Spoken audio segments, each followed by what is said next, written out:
you want to know obviously what the business has done for the last 3 years, but Okay. what's the specific plan for the next 12 months, and what's the vision for the next 3 years? I think those are, and in financial format, that's basically, revenue, growth rate, gross margins, EBITDA margins, understanding the economic model, what's the customer acquisition cost, what does retentions look like. I think that kind of gets into more deeper diligence, but I think the highest level, it's understanding the cost of sales, understanding the revenue growth, the revenue momentum the business has.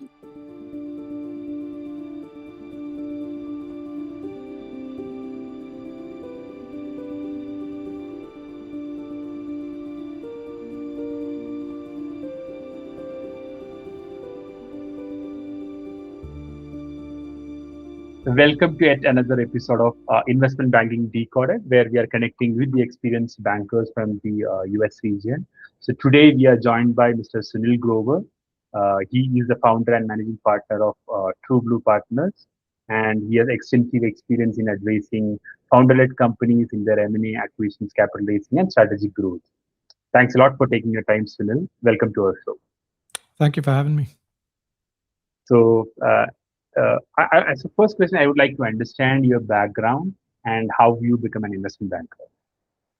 I think my career in investment banking started post business school. I went to University of Chicago, had an engineering background and in operations. I grew up in Bombay, went to school in Powai, uh, and then once I started my engineering career, I decided I wanted to get into business. When I went to business school, I learned more about the investment banking career path, and applied for a few jobs, and got a starting opportunity with Morgan Stanley and their tech investment banking group. So that's a great career path you are having. So my next question would be on like I'm sure that you might have worked on hundreds of deals. So among the deals you have worked, is there a particular deal which is very close to your heart, and a particular reason for that? I think the one that's closest to the heart is probably one of the last deals I did in banking before I switched into investing. And then I advise my portfolio companies, but we do investments first. This was a company that had been approached uh, about 2 years ago by a strategic buyer, but that transaction didn't happen. And we worked with the company, and the reason for the transaction not happening was the financial model of the business. And once we were able to work with the leadership team to revise the financial model of the business, it's really how much gross profit they were making, how much EBITDA they were making. So it moved the company from an entrepreneurial uh, business where all that mattered was how much cash flow was generated, to a business where the financial model, what the percentage gross profits were and what the percentage EBITDA margins were more important. The business turned around, and then we ran a very competitive process and got a phenomenal exit. The founders of those companies are investment partners in my investing activity even today. So that's why it's very special to me. That's great, Sunil. So I would like to understand on my personal note also, like what are the top challenges you would be facing as an M&A banker when you're like orchestrating a deal? So I think I would say early in my career it was more frustrating than later in the career. I think it's finding a client with the right expectations. Uh, if you don't have the right expectations, right client, it's impossible to work collaboratively and get a good outcome. So when I was uh, a younger banker and a hungrier banker, I would take on engagements that were borderline attractive, and I think that was very frustrating. And then after a few cycles of those, became more selective on who I worked with. With more experience came more expertise also for you to choose who can be your client. I think that's the bottom line. Selecting your client is in investment banking is similar to selecting the business you end up investing in. Eventually, even in the investing side of our business, uh, the founders you back are critical. Great. So right now there are like a lot of sectors we are focusing. So we are already in the middle of 2026. So I would like to understand what's your focus for the remaining 6 months and what's your plan for 2027 for your firm.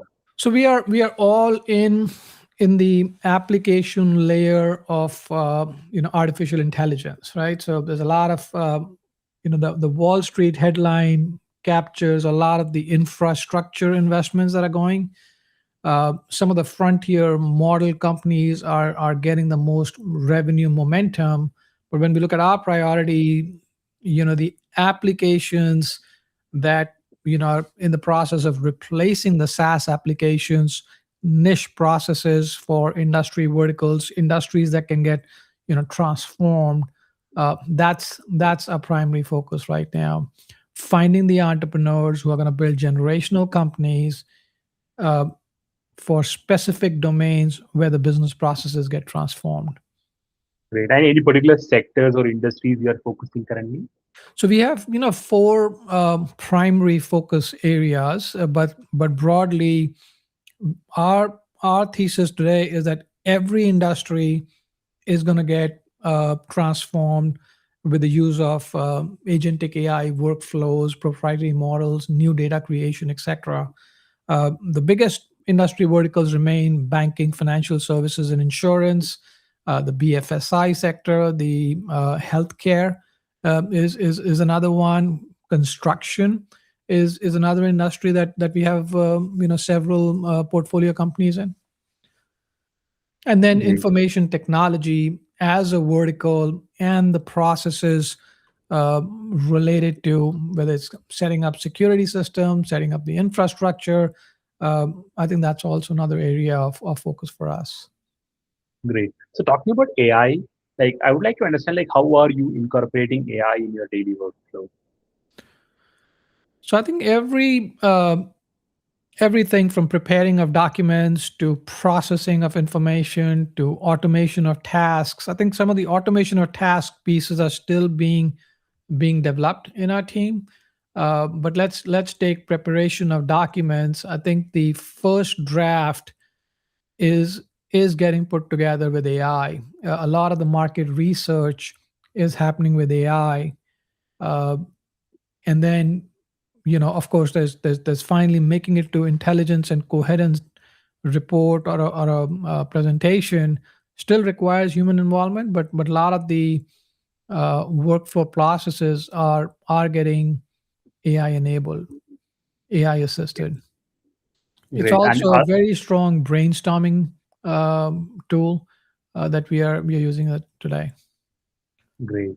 And so, like, say for example, you're an M&A deal. What are the top data points you would be considering uh, that for going ahead with the deal? I need revenue figures or valuation figures. So, what is the top data point you, from your perspective, is very important in M&A? I think you basically want to understand the expectations of your leadership team, uh, and the business plan going forward. Uh, you want to know obviously what the business has done for the last 3 years, but Okay, what's the specific plan for the next 12 months, and what's the vision for the next 3 years. I think those are, and in financial format, that's basically revenue growth rate, gross margins, EBITDA margins, understanding the economic model. What's the customer acquisition cost? What does retentions look like? I think that kind of gets into more deeper diligence. But I think the highest level, it's understanding the cost of sales, understanding the revenue growth, the revenue momentum the business has.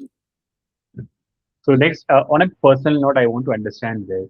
So, what is more difficult right now in the market? Is it identifying new clients or is it identifying new buyers? Identifying new buyers is also evolving because many of the markets are changing. uh, I think identifying clients is, or in our case, now that we're doing largely investment work, identifying portfolio companies or founders continues to be, I would say, it's equally important. I wouldn't put one over the other. Those are the two edges of the sword. Okay. So this is a common answer I'm hearing from almost all the interviews which I've done. So my coming to my last question, what would be the top piece of advice you would like to give to someone who is just starting career in investment banking? Well, I think we have a internship program, that and we've got some very successful investment bankers who've participated in this program many years ago. And I think the difference between the ones who've been very successful, uh, and the things that stand out is just their drive and their attitude. So it doesn't matter where you start and what obstacles you face early in the career. Most people who want to do this are pretty smart. They're very hardworking. They're willing to put in the long hours that it takes. So the difference really comes out between the longer term attitude towards the career and just the drive to want to be successful as a banker. So I would say understand very clearly why you want to do this, because if you drop out halfway through, you would just not be financially or career wise successful. So be in it for the long run, understand why you want to do this, do internships with different investment banks to get a sense of what the job entails, uh, and then enjoy the work, enjoy the people you're working with. Yes, and have that learning attitude, like every day is a new learning also. I think the attitude is everything. I agree. So thanks a lot, Sunil, for Sure. taking your time and sharing your insights with us. I'm sure that our viewers also would be finding this very interesting. Happy to help.